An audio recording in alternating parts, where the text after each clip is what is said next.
All right, and we're live finally. I Everything was taking a second to catch up with me, but we're here, and I apologize beforehand before I start recording.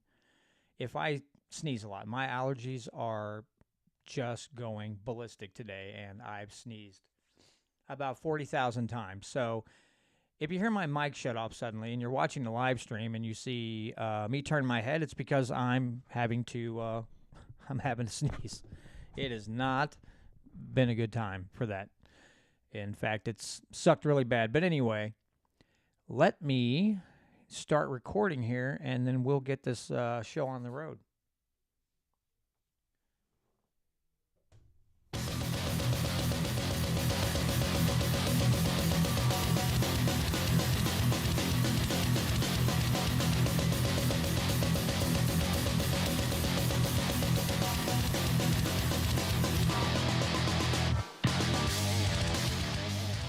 All right, folks, and we're back with another edition of the Missouri Liberty Report. Thanks so much for joining me once again. Again, I greatly appreciate all the downloads and however you get this podcast, and hope that you enjoy the information that you get. And again, I appreciate all the support, and especially the new friendships that I've made with the people in the Missouri Freedom Initiative and so on. So I'm happy about that as well. I'm learning, these guys are teaching me a lot, and I get to pass that information on to you folks who listen in on the podcast. So again, it's a beautiful thing when we can form these bonds with freedom-minded folks. Now, we also, can't forget about molibertyradio.us and Govern America and keyradio.live, all those sites as well out there trying to promote the message of freedom and liberty. So can't forget about them. But when you group up with somebody else and you got a new group, then you have to promote them when they're doing good works. So and they are all the groups that I've mentioned, all the folks that I've mentioned are doing good works, and they are promoting the ideas of liberty and freedom in the state of Missouri, and that's exactly what we need right now. So I know that you guys have heard me talk about House Bill 2118, which is the Stand Your Ground Enhancement Act.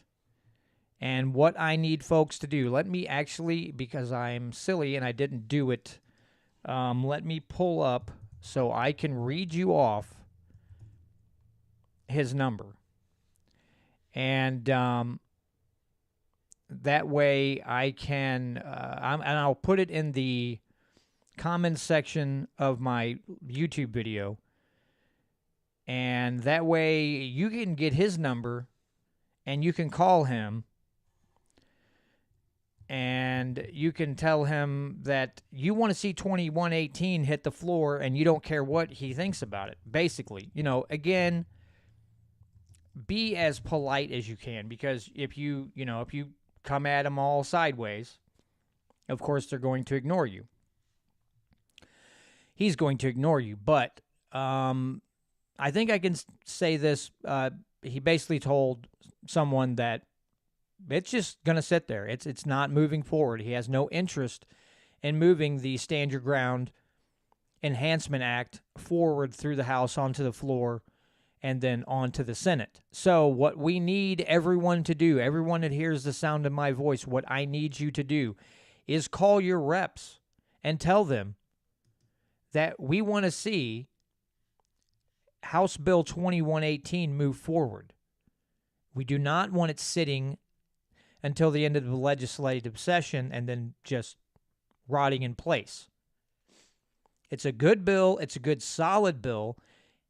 And folks, again, the premise of our justice system is supposed to be innocent until proven guilty. Not guilty until you prove yourself innocent. And what they're saying to you is if they don't pass this bill and you have to perform an act of self-defense on your property, what they're telling you is, well, it might be self-defense, but you have to prove that in a court of law. That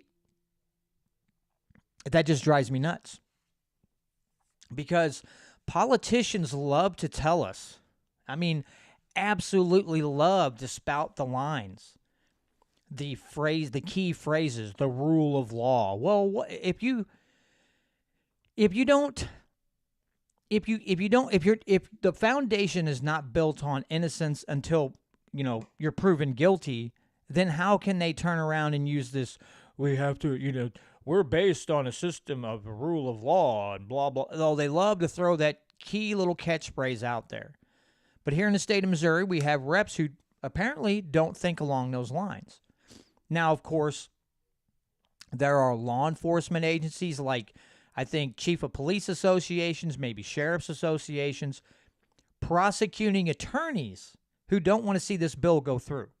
They've made, and it's just same with SEPA. Now, the question you have to ask yourself is, why wouldn't prosecuting attorneys want to see a bill like this move forward? Why would law enforcement agencies not want to see this move forward? Now, again, when these people swear an oath to uphold the Constitution, and this whole thing is built, again, innocent until proven guilty. Apparently, we don't work. They're making it apparent that that's not the way they think anymore. Unless you're in a certain class of people, then sometimes you'll just get a pass because, that's the hip new fad thing to do now, is let a certain subsection of the population slide on crimes because that's the politically correct thing to do right now. Look at Kim Gardner and some of the riots and stuff in St. Louis. She just told the police to kick them all free. Kick them loose, no charges. But if you're a law-abiding gun owner and someone's trying to kick your door in and you decide to defend yourself and protect your family and your property, well, then you have to prove your innocence. So that begs the question on how our justice system and our law enforcement, I don't want to paint with a broad brush, but we have associations fighting bills like this. Why? If their job is to serve and to protect, you would think, especially with the lack of officers, that the strain that police departments are feeling right now, as far as, they have all these slots to fill. They're all running short on policemen. Why wouldn't they want this bill? Because, of course, a law-abiding person, a law-abiding gun owner, does not want to shoot another person. They don't even want to think about that. People don't buy firearms and go, boy, I just can't wait to pull this sucker out and blow someone's head off. If they do, then there's something wrong upstairs. Those thoughts should not enter your brain. You should not be going, oh yeah, I can't wait to pull my weapon on someone.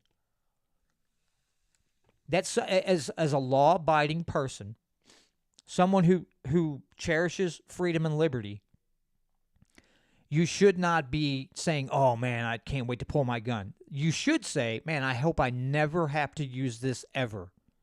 It's good to practice with, but as a tool of self-defense, you really hope that you don't have to ever pull your weapon, your firearm, and shoot another human being. That is, if your moral compass points north and you just want to live and let live. Now, there is a point. There are some criminals who will jump over the line. They won't just step over the line.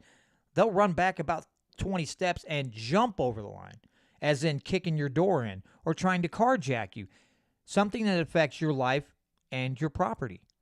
And you have a natural right of self-defense. And don't get me wrong, this is not there's laws about self-defense. No, this is a natural right. They used to talk about nature versus nurture. Each of us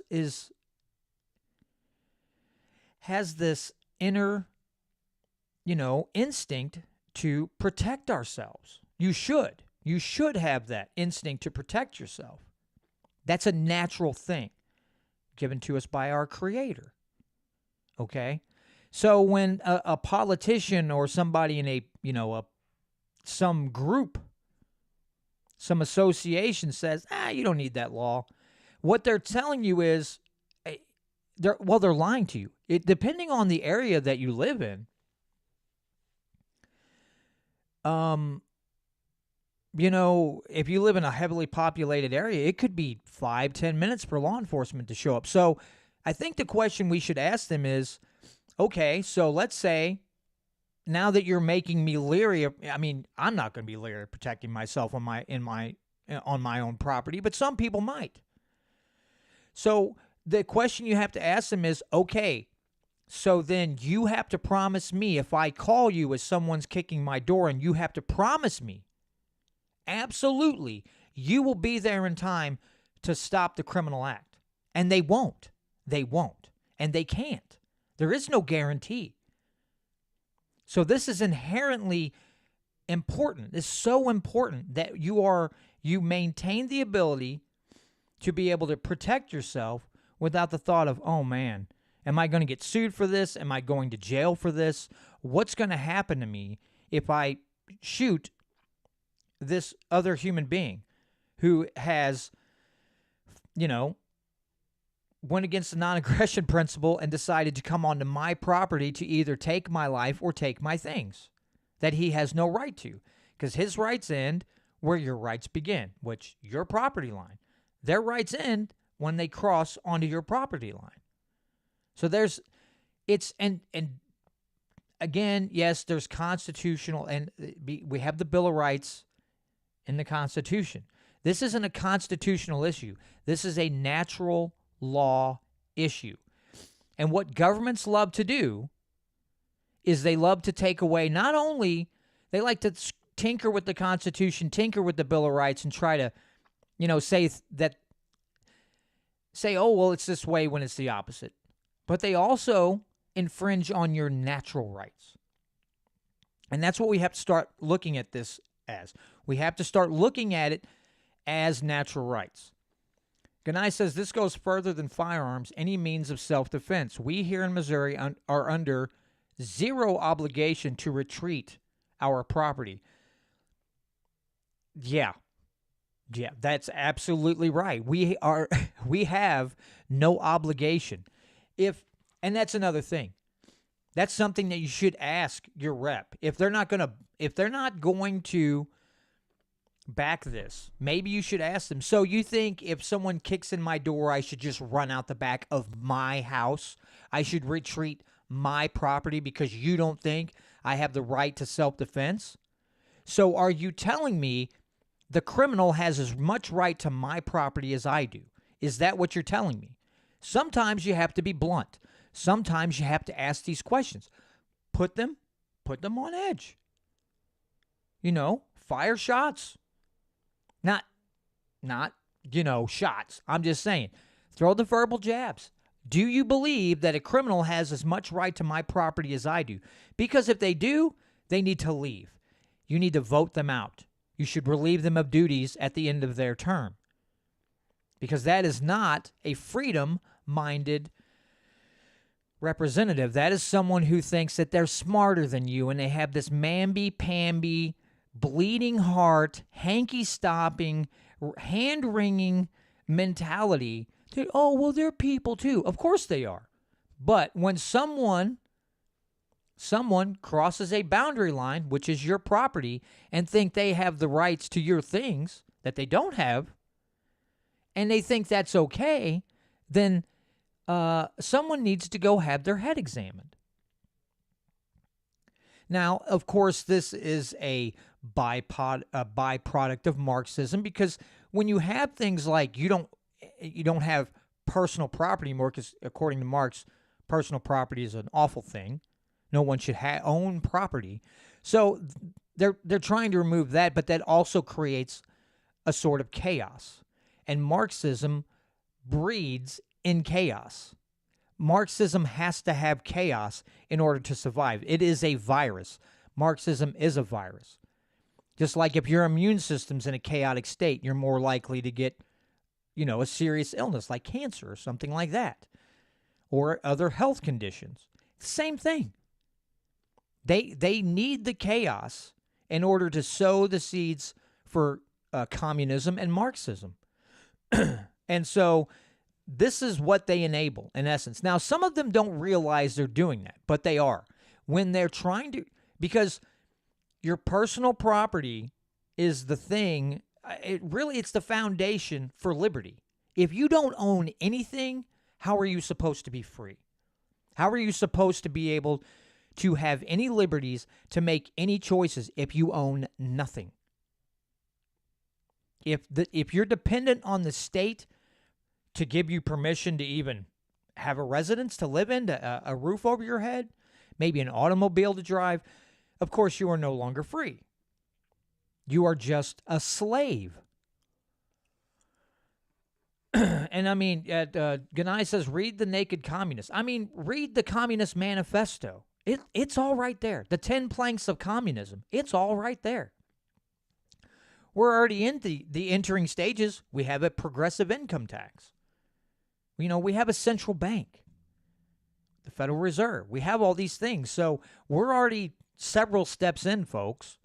So 2118 is a very, very, very important bill. Now, Mr. Plocker has made it evident that he has no interest in moving that bill forward. So I don't know. I'm not an expert here. I'm still learning. But I would say start hammering your state reps. Heck, how about even calling, and talking to the Speaker of the House and saying, hey, your Plocker the Plocker here is screwing up the works. He's a monkey, and, he's a monkey wrench. He's got the monkey wrench in the gears, and things aren't turning. Things aren't moving. So what are you going to do, buddy? Can we get some pressure on this guy to cave, or what? Now, you can go online and look up where he gets his campaign contributions. And lawyers and attorneys, certain, law enforcement agencies, all this, donate. And, of course, since they don't want this bill to go through, then, well, of course, when they're donating money to him, he's going to bow down to what they, to the money. He's made money more important than you. Let's say it that way. I think that's I think we can say that honestly, right? That he has made money more important than the people he represents. So he needs to go. Folks, we got to get serious. We've got to get super serious on this. This is, again, you're talking about innocence until proven guilty. Innocent until proven guilty. That's something this country's founded on. That's what our whole justice system is supposed to be founded on. So highly, highly important that Plocker the Blocker gets he starts feeling a little more, that the temperature's starting to, he needs to feel the temperature climbing up. So yes, please call. Let me see. I will put this in the show notes, but 573-751-1544. That's his number. Or email him.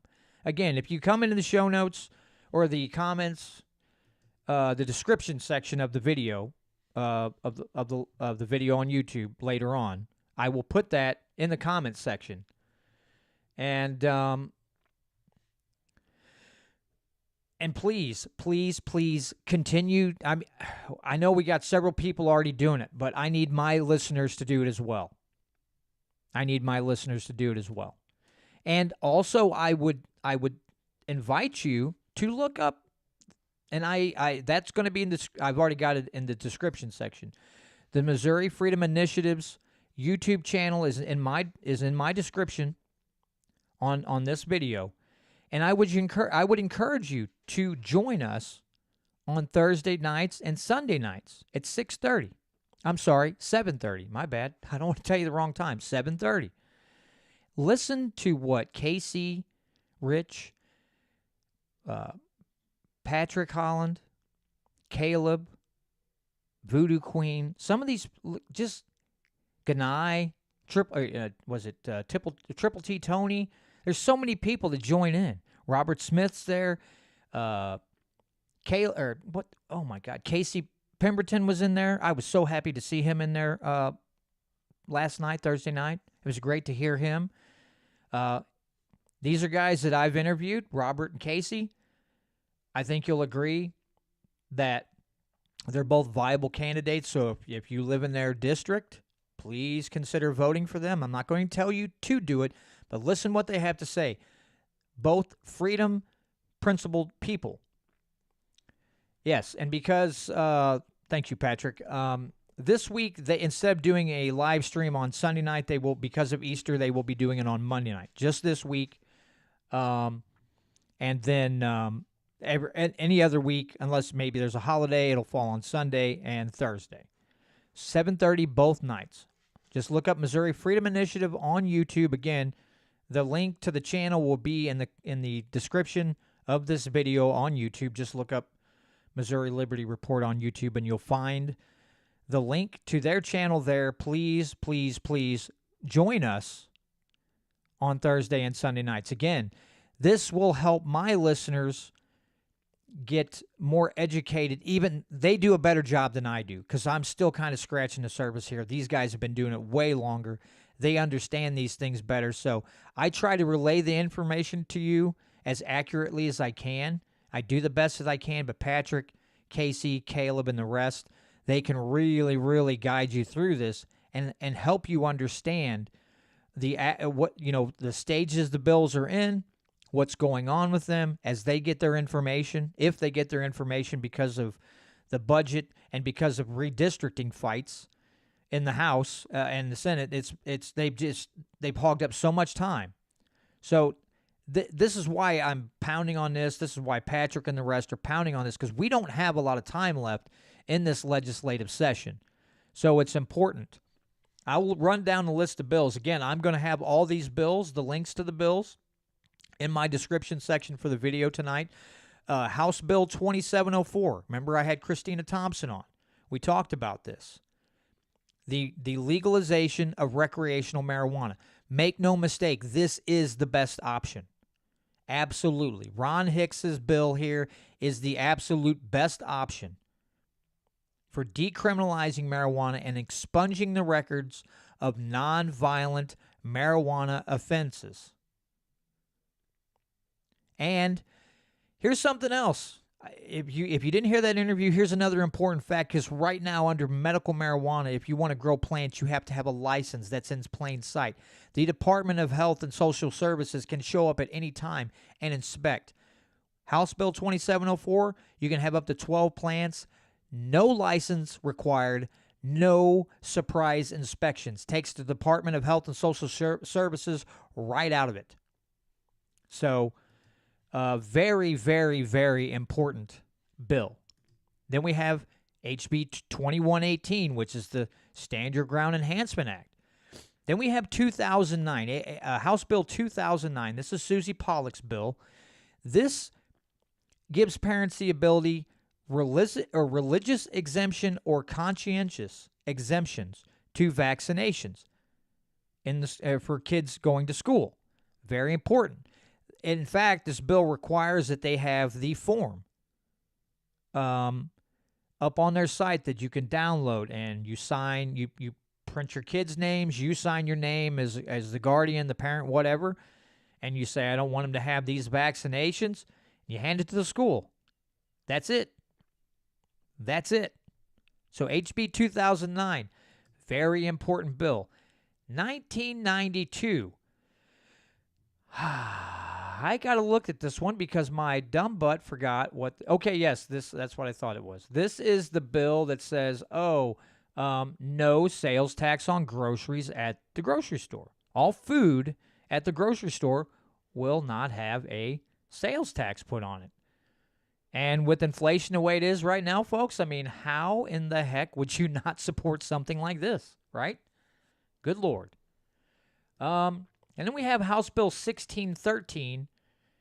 This is Tony Lavasco's bill, and this is on,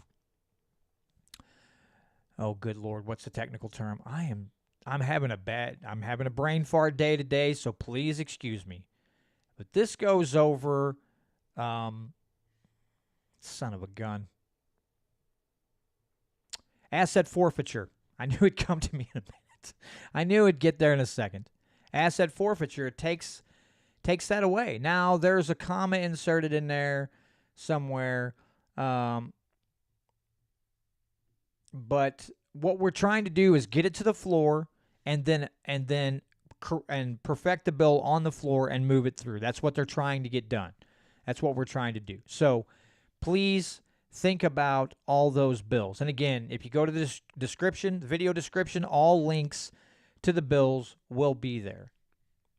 It's good to see everybody in here. You got Ganai and Jonathan Ashley and Patrick are all in the live stream right now. Hopefully we get some more as we go through. But if not, that's cool. The video will be up here to view.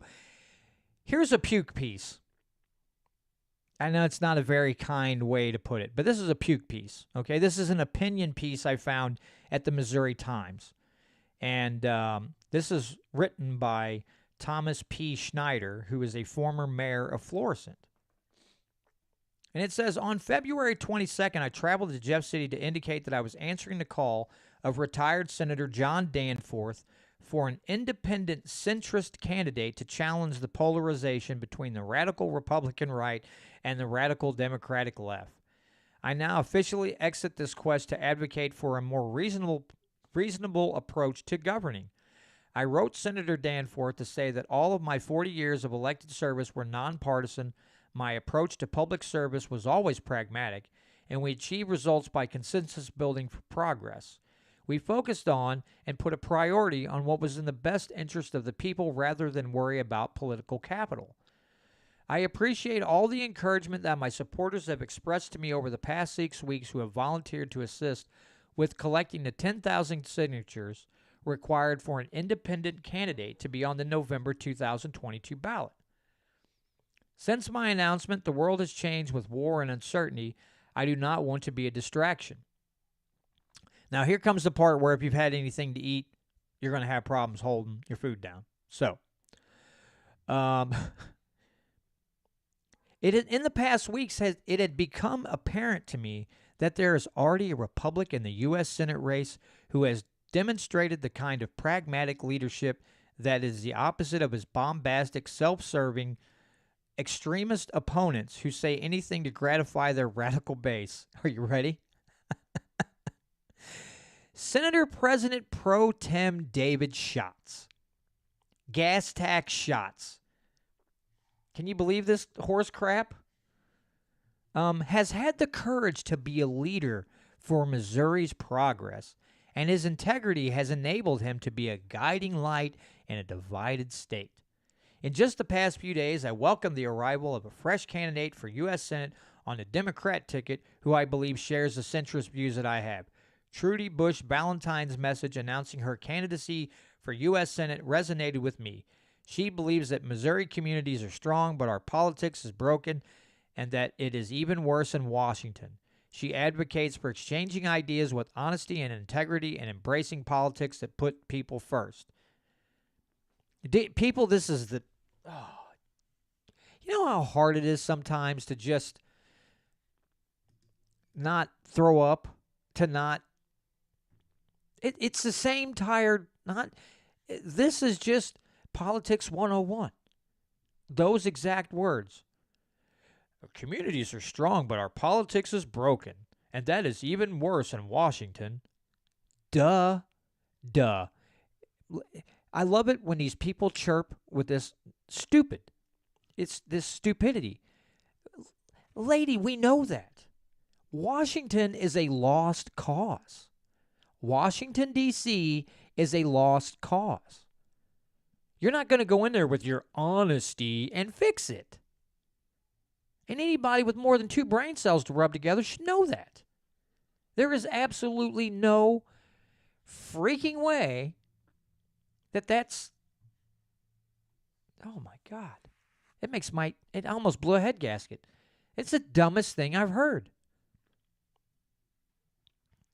Despite the security of being beloved Gussie Bush's daughter, she became a registered nurse, which tells me that she really cares about people. That might be true. That she might really care about people. But she's going to Washington, D.C. to change things. Really? You're gonna go to Washington, D.C., and you're gonna change things. How many times have we heard that? I can think of one person in the U.S. Congress that I trust at all times. Thomas Massie, and that's it. That's literally it. Thomas Massie, the end. Like if you were telling a story about freedom lovers in Washington, D.C., they'd be like, and at this time, Thomas Massie, the end. You'd be like, anybody else? Nah, bro. That's all we got. That's all we got, bro. We got Thomas Massie, and that's it. Now, Thomas Massie is the one sane voice in Washington, D.C. I don't know how the man still does it. I don't know how he keeps his sanity with all the hogwash and the bull hockey that he has to deal with on a constant basis. I don't know how the man hasn't been declared clinically insane from beating his head, or in a coma from beating his head off the wall constantly. Now, that aside, that being said, this is why we need to focus on our state, folks. This is why we need to focus on Missouri. Missouri first. Okay? That's why we have, groups like the Missouri Freedom Initiative. That's what these outfits are doing. They're focusing on Missouri first, and they're not there is no effort put into D.C. Why? It's just like, it's like having a fire. Something's on fire, and you're like, I'm going to go fix it. And you put more gasoline on it. You're like, oh, the fire's getting hotter. Yeah, I know. You didn't use water. You used more gasoline. Well, it's kind of a clear liquid. Yes, clearly that's the case. But it's not agua. It's not the H2O, so the fire is not getting put out. Because, again, there's so much gaslighting in D.C. If you think that dog is just going to bark incessantly like crazy. But it's true. D.C. is lost. That's why we're focusing on Missouri. We want Missouri first. Okay? Screw the feds. That should be our little saying. Missouri first, screw the feds. And they're like, anything else? No, just screw the feds. Oh, okay. So yeah, this guy thinks that shots. This Schneider says, for those of you who will vote in the Republican primary, I urge you to enthusiastically support Senator Dave Schatz. Listen, gas tax Schatz he's polling horribly. That gas tax sunk his battleship. I think it really screwed his bid for Senate up. And now you got these guys pandering for him and like, oh, he's really a great leader. He's pragmatic and he's not bombastic, and he's using all these fancy words. Dave Schatz ignored the people after voting 2 times on a gasoline tax increase. 2 times you said no. So what's him and his buddies do? They go, oh, that's cool. You don't want a gas tax? Well, guess what? You're going to get one anyway. And so they did a little loop-de-loo and screwed the people of Missouri. And now he wants to be a U.S. senator, which that in and of itself is perfect behavior for people who are trying to run for U.S. Congress. That is exemplary behavior for a U.S. congressman these days. Screw over your constituents and go, look, I'm making the roads better, and now I'm running for U.S. Senate. You'll fit right in. You'll fit, and that's the problem. He'll fit right in. So, yeah, I hope you weren't feeling queasy before I started reading that. And I actually hope you hadn't eaten before I had read that. Because I found it a couple nights ago, and I just went, yeah, this centrist, it just, it's like of all the people you could pick, Schatz is the guy. That tells you that Mr. Schneider is also an establishment type of guy. He might not be a radical Republican or a radical Democrat, but he's still pretty establishment if that's the guy he's going to go with. Okay, if that's his choice for U.S. Senate, then Mr. Schneider is an absolute just douche canoe. I don't know how else to put it, but he's establishment guy. And the problem with D.C. is everybody up there, for the main part, is all establishment. That's why good things don't get done and horrible things get done quickly.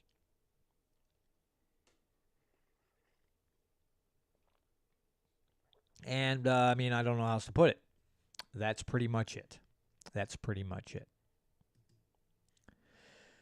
All right, so here's another article. This one's also from the Missouri Times. Missouri voters back criminal justice reforms. It says as the GOP-led Missouri legislature considers reforms, Justice Action Network released a statewide poll, if I could read, showing a majority of voters from both parties believe the state's criminal justice systems needs improvement.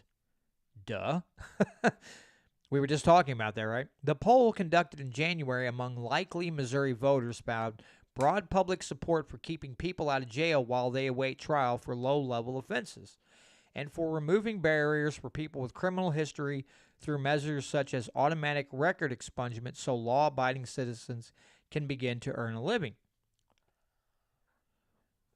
Those polls also indicated support for key reform proposals currently pending in the legislature, including limiting misdemeanor probation sentence lengths. That is HB 2248, sponsored by Representative Ron Hicks. Let's see, what else does it say? Establishing nursery programs in state prisons. House Bill 1897, sponsored by Representative DeGroot.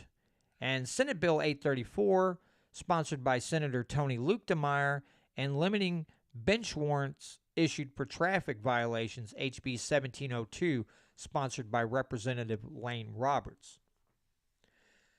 It says, we are often presented with a false choice between reform and public safety, but these proven reforms show you can enhance public safety while also targeting justice system resources where they need to go.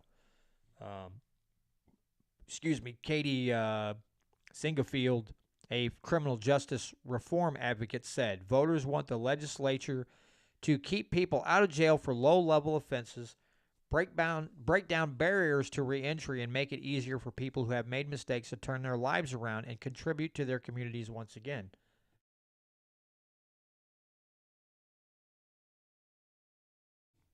And there was that sneeze I've been waiting on. Whew. The clear message from Missouri voters is that lawmakers should double down on their efforts to improve the state's criminal justice system, said Noah Bain, state policy manager for the Justice Action Network. This message transcends party affiliation and urban-rural divides. Voters overwhelmingly support evidence-backed laws that divert people from lockup, increase treatment options, and remove barriers to reentering the workforce for citizens who have done their time.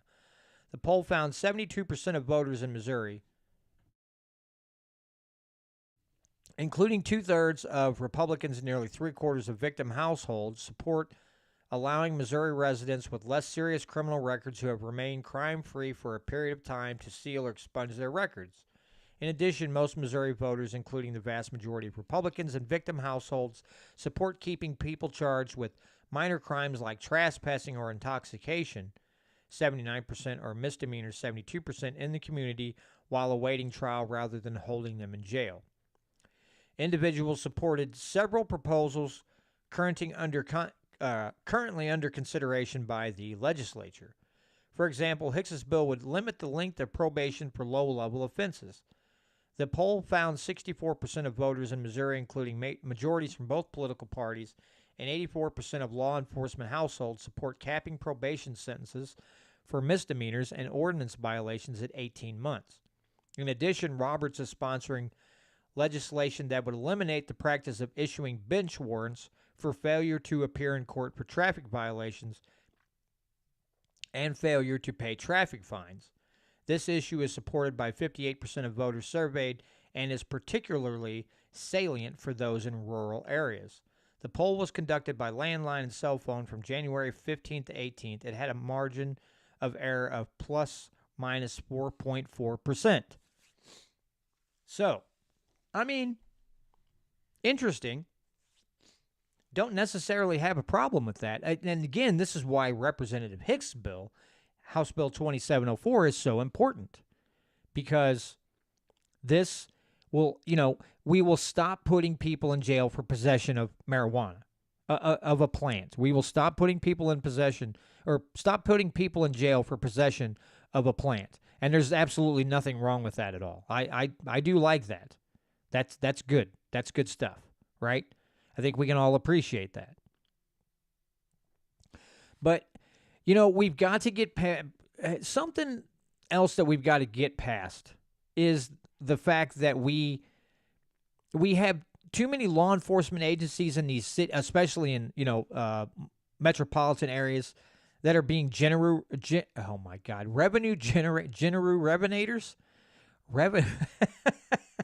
revenue generators instead of law enforcement or peace officers, which of course is the original intent. Peace officers, not revenue generators. I said it right that time. Hooray for me. High fives all around. But that's something that we need to get people to understand, is that police are there to, again, serve and protect, not write as many tickets as they can, set quotas for tickets so that the city can generate revenue, get people in the court to pay the court costs and pay all these exorbitant fees because they didn't stop at a stop sign or some other petty stuff. I mean, some cities, you pay a ticket if your grass is too tall, or you got a downspout that's falling out of your gutter. They're so, the bigger the city, the more stupid they come up with, the more petty they get as far as figuring out ways to fine you for things so they can continue to generate revenue and then pee all the money away on their little pet projects. But this goes two ways. Law enforcement, and Patrick says, law enforcement in cities are tax collectors. A lot of them are. Now, I know that there's one local law enforcement officer here in Owensville that whenever I see him, he and I chat for a good hour. He's a great guy. He feels the same way. He's told me before that, hey, if somebody's trying to get into work and if I pull them over because they're going kind of fast and I know they're heading to work, he said, I just go, all right, dude, just, slow it down and get yourself to work. It's like, I don't write him a ticket. Stupid. We need more officers with that kind of mindset. But we also, it's twofold. We need our city boards to stop making up rules as they go along that someone has to enforce in order to generate revenue for their town. So again, they have more money to pee down the drain. And we also need law enforcement officers who refuse to be a part of it, or just say, yeah, you can write all the enforcement, the codes and the regulations and laws you want, but we're simply not going to fine people for doing it. Yeah, Ganai makes a great point, and this is something on that House Bill 2118. Ganai says they need to get out of our legislation process. They want to write laws they get to enforce. Yes, maybe, and this has been discussed. Maybe, I don't know. Maybe we need to think about not letting law enforcement as a body to go up and influence legislation. If they want to show up as an individual, okay. But these cheap, police chiefs associations, sheriffs associations, all these people, maybe we need to keep them out of the legislature up in Jefferson City or whatever state you may live in, and say, okay, we make the laws, you enforce them. But that's something we may need to look at, because if we have law enforcement who are trying to affect our natural rights as human beings, as citizens, as law-abiding citizens who are just trying to protect our family and our property and ourselves, If they want to affect that kind of change, then we need to keep them at bay. We need to keep them out of the state houses, and we need to keep them out of the federal houses too, because they are apparently the associations, which are not based in Missouri, they're based up in some big city, New York. They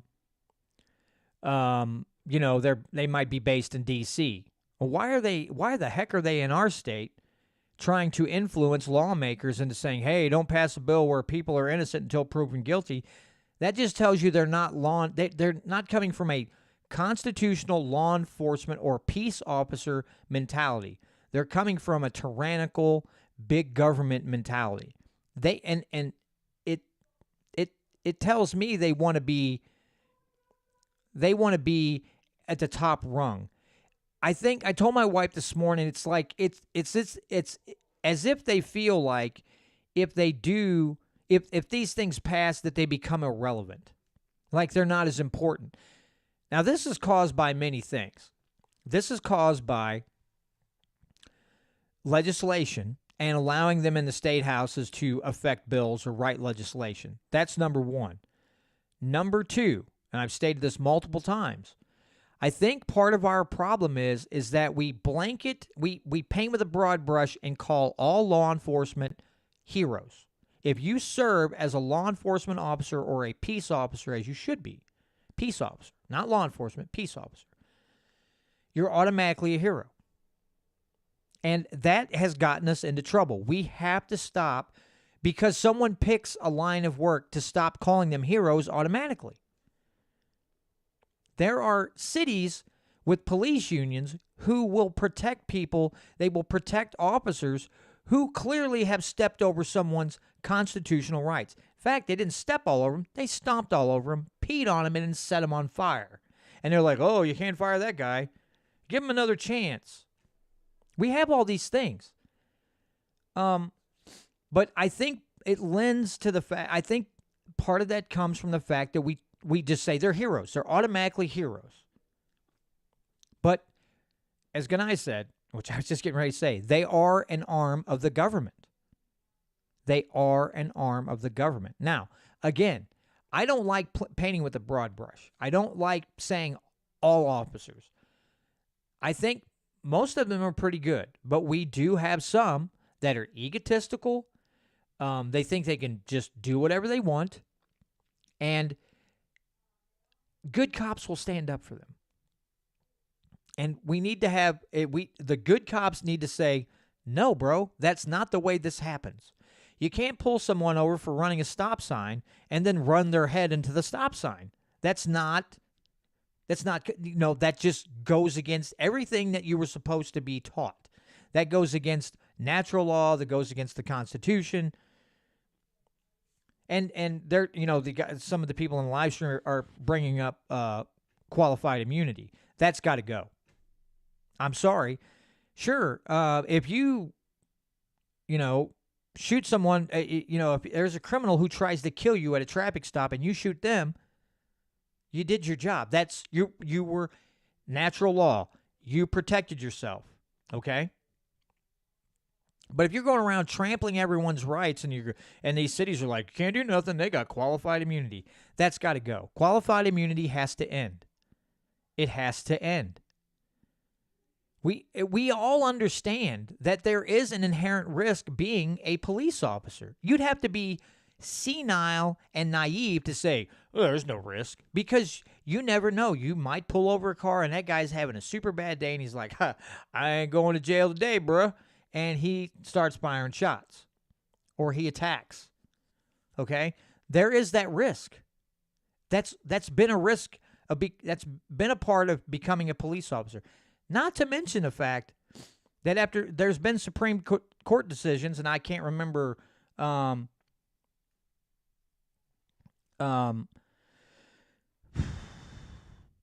law enforcement is not required to protect you. That's a Supreme Court decision. Okay, so we've got that too. So that goes back to 2118. Your natural right to self-defense, innocent until proven guilty.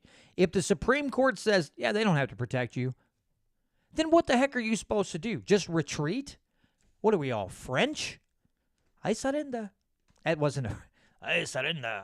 Now I'm getting, we surrender.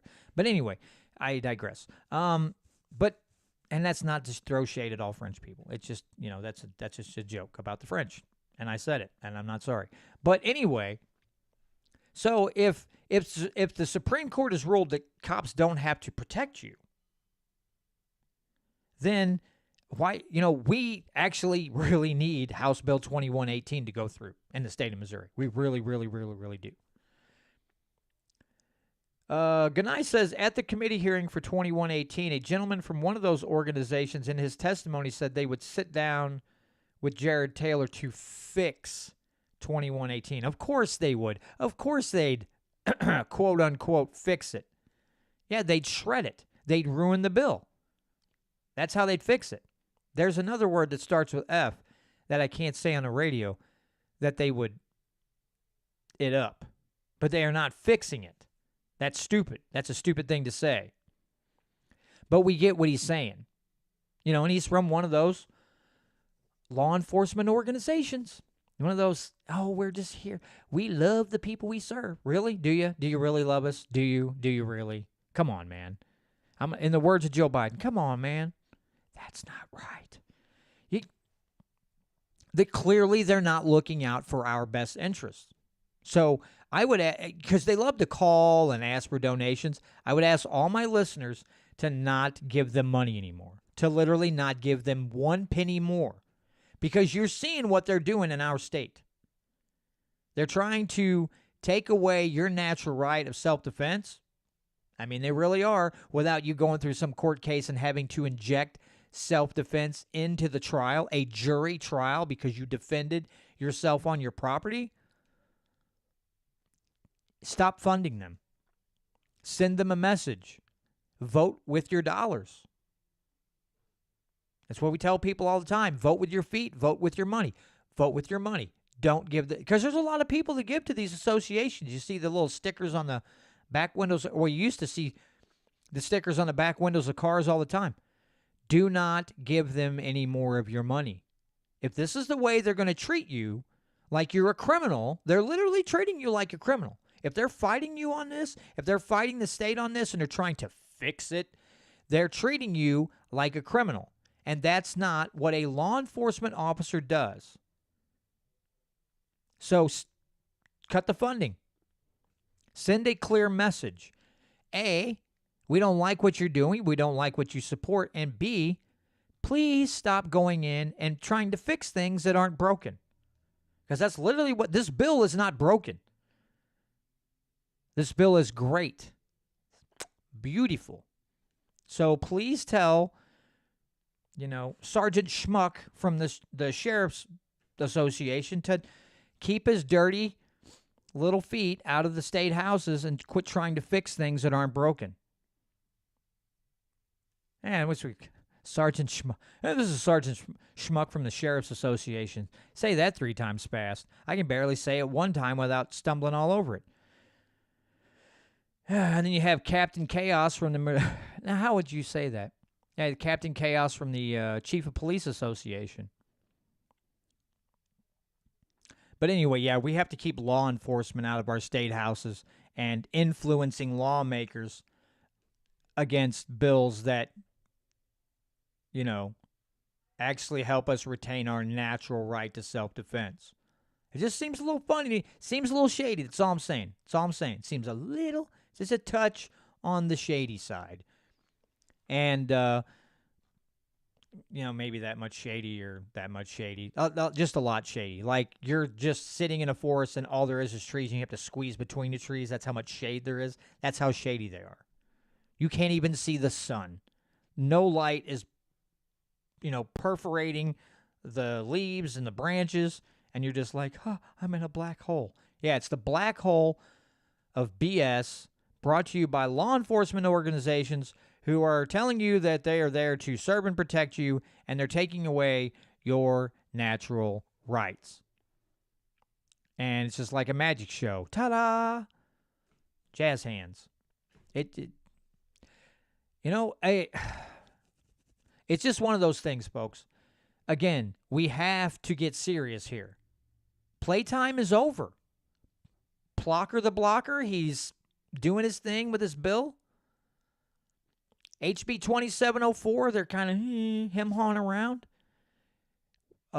You call them. You find out who your state rep is. You find out who your state senator is. And you call them and you email them. And you make it known. Now, again, be educated on the bill. Read the text. Get associated with it. So when you call them or you email them, they know you know what you're talking about. You know what's in that bill. And you give them your heartfelt response on why you don't want to see it happen. Don't just say, I think this bill sucks. Kill it. And then click, hang up the phone. No. Be and sound like an informed citizen of the state of Missouri. Don't just call in with a canned response or, something like that. Be creative. Be respectful, because they will listen to you. If you just call up and start throwing out curse words, they're just going to be like, boop, delete the message. Be respectful. State a good, factual opinion. State your opinion, but, again, sound like you've done your research, sound informed. Call them and tell them, stop the horse crap, okay? And so I urge all of you, again, go to Missouri Liberty Report on YouTube. Look in the description section for the April 15th. The bills are listed there, and Plocker the Blocker's email and number is there. All right, folks, that's going to do it for this week, and we'll see you all next week. All right, continuing on. Boy, I tell you what, getting together with these guys, and they get me all fired up. They're over there commenting and got me all, Arr. So they're still pushing. Now, apparently, there's an opinion that Missouri has to look into prescription drug pricing reform. Oh yeah, Patrick, good answer. I completely forgot about that. Before I go on, and I do forget, April 26th at the Capitol in Jeff City. I think it starts at 9 o'clock. There is a rally day. It's the Gun Rights Rally Day at the Capitol in Jefferson City. If you can be there, it's a Tuesday, April 26th, coming up in 11 days. I will be there. And if you hear the sound of my voice and you want to maybe, I'd love to meet some of my other listeners or viewers. So if you're going to be at the Capitol that day for the rally, I'll be there. Let me know. Hit me up, send me your number or whatever so I can text you when I'm there. Maybe we can meet up and hang out a little bit. But yeah, April 26th at the Capitol, Gun Rights Rally Day. It gets pretty packed, so I'd get there a little early so you can park close and be there. And this is the opportunity to walk the halls and talk to your state reps. Let them know what you're passionate about. Talk to them. Tell them what's important to you. Talk to them about some of these bills that we've been talking about. Not just myself. I'm new to this game. Patrick and these guys have been talking about it way longer than me. So get to know your state reps. Have a little chat with them. Say, hey, buddy, I'd really like to see these bills go through. Tell them the reason why you want to see these. But this is your opportunity. Most of them will be in their offices that day. So this is your chance to meet up with your state rep, get to know them, and give them your opinion. They do represent you. That is their job. I know some of them seem unaware of that. But be there. And again, if you listen to the show, you like the show, and you want to hang out a little bit, chat face to face, send me an email with your phone number and your name, and I will put that information in my phone, and when I get there, I will try to meet some of you all, and we can talk and shoot the breeze and all that good stuff. I'd love to meet you guys. I really would. I'd love to grow this organization. I'd love to grow the organization that I become a part of. I'd love to grow their outfit. I'd love to get more freedom-loving people involved, more people making phone calls, more people writing emails, more people going to the state capitol, having discussions with lawmakers. and doing all these things. And Patrick says a lot of them from the initiative will be there, and that's kind of I want to finally see Patrick face to face. Maybe KC and Caleb and some of these other guys. I definitely want to see some of the people from the initiative there and meet them face to face. And I hope they put on dark sunglasses because this ugly mug may cause some eye damage. But I'll be there, and I will hope to again learn a little bit from them and see everything that's going on. I think it'll be great. But I will definitely be there. I already took the vacation day for it, what have you. So make sure you show up to the rally day, April 26th. It should start at 9 a.m.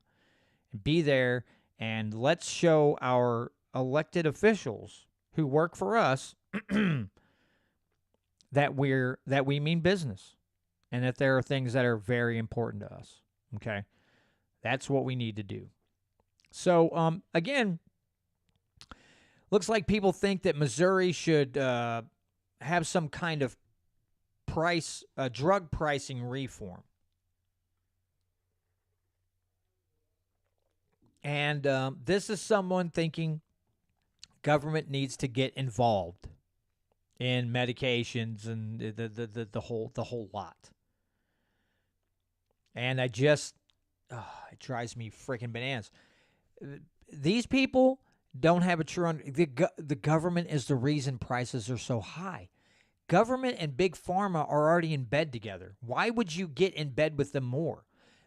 In order to do this, of course, the lobbyists from the pharmaceutical companies are going to be directly involved in the writing of the bill. That's these public-private partnerships. This is how this works.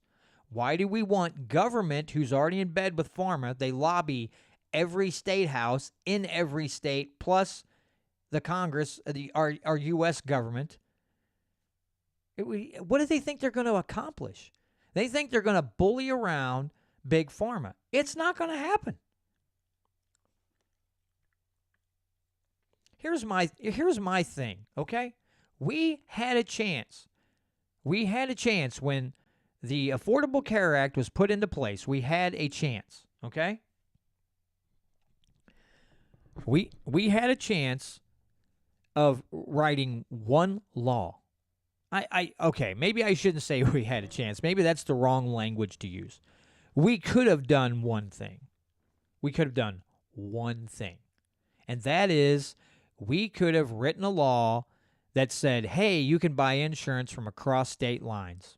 Literally, that would have been the law. You can buy insurance across state lines. The end. I know, it's a very short story. Once upon a time, the U.S. Congress screwed the pooch again and could have written one law. You can buy insurance across state lines. The end. That's literally the whole story. That would have been the perfect example of capitalism, because you're creating competition by getting out of the way. Government doesn't create competition when it intercedes. Government creates competition between businesses when they step out of the way. So had they stepped out of the way in Missouri, we'd have more than, one choice of insurance companies.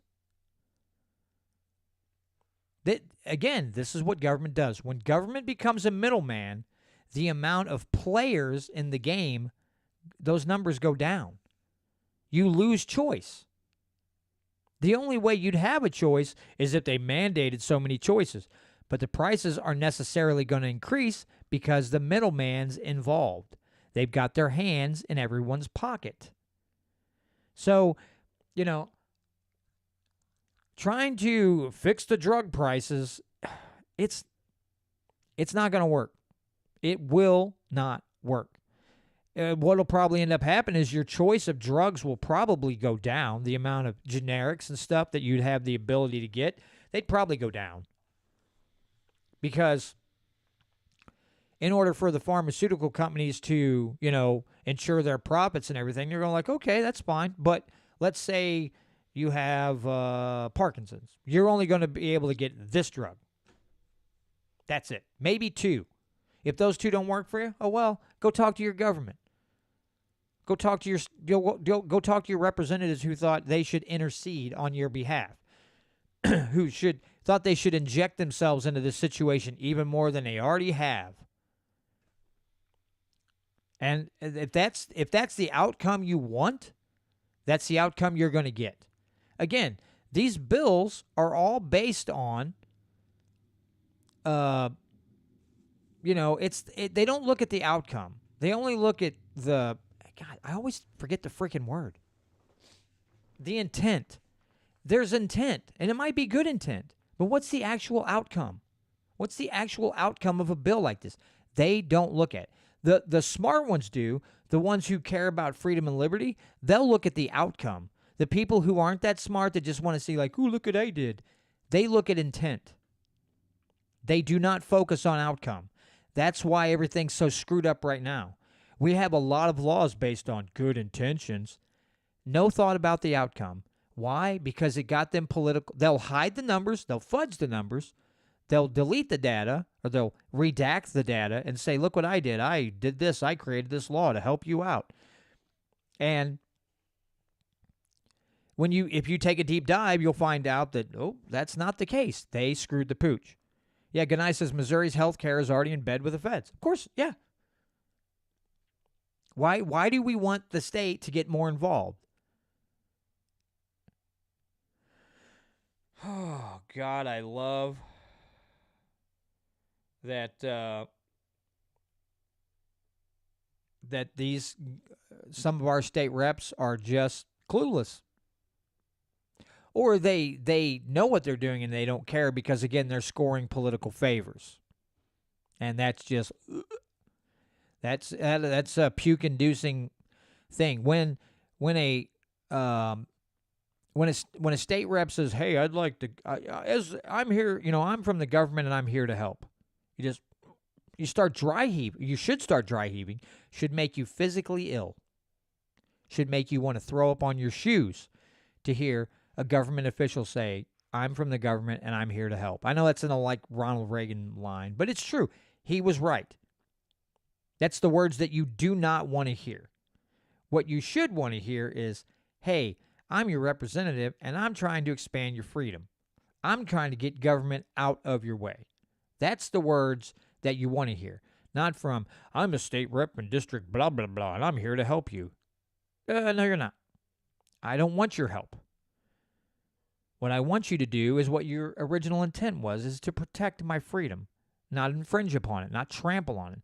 It's not like you saw, don't act like my rights are a cockroach in your kitchen. You wake up to get a drink of water at 1 o'clock in the morning, there's a roach running across the floor, and you proceed to stomp like you're making wine. And you didn't. You didn't make wine. What you did is you made an awful mess, and now my freedoms have receded even more. You're eroding them.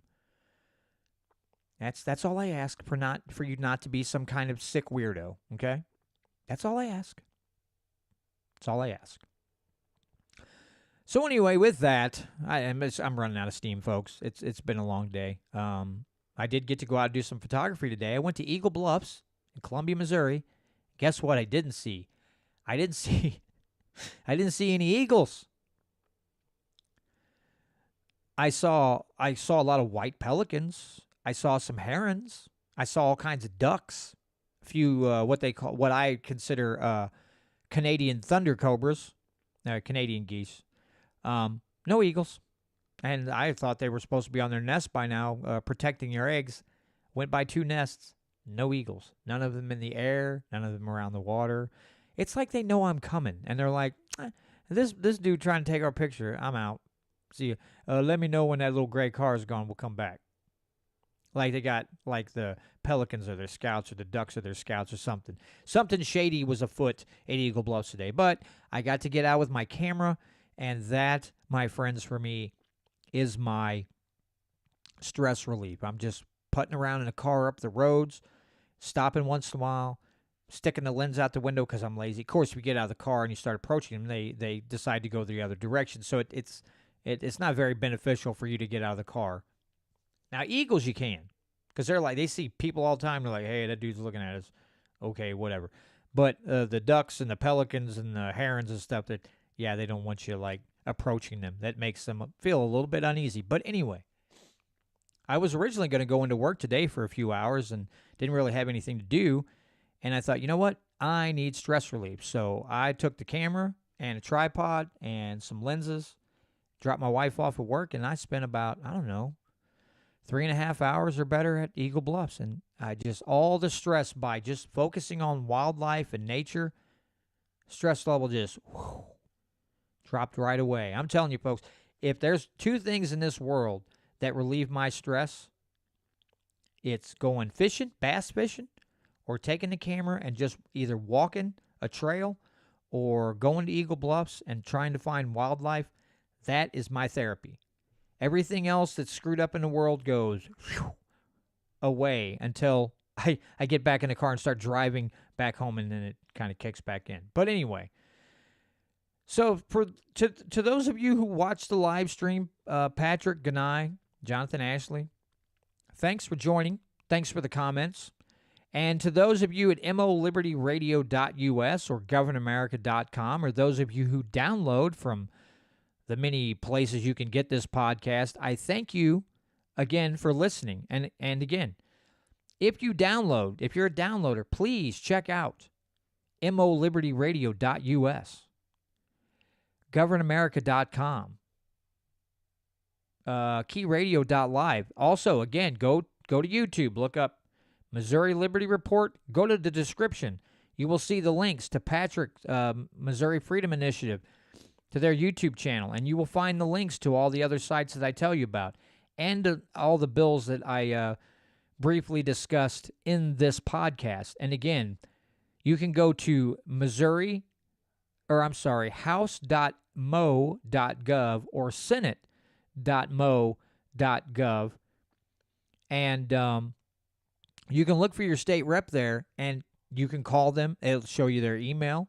You can find their email and their phone number. That you don't have to call during business hours. I think their voicemail can hold 75 voicemails. Load them up.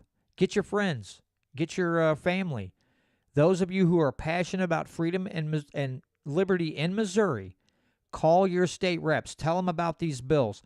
Let's put the pressure on Plocker the blocker and tell him that we want 2118 to hit the floor. We want to see it go to the Senate, and then we want to see it stay the way it is and go to the governor's desk and be signed into law. We want innocence until proven guilty to be the basis of our justice system here in Missouri. So with that, again, Patrick, Ganai, Jonathan, all of those who tuned in for the live stream, thanks a lot.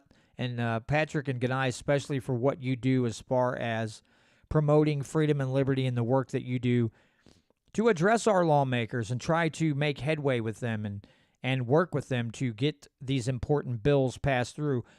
We who love Missouri and love liberty in Missouri, thank you very much. And again, we'll see you all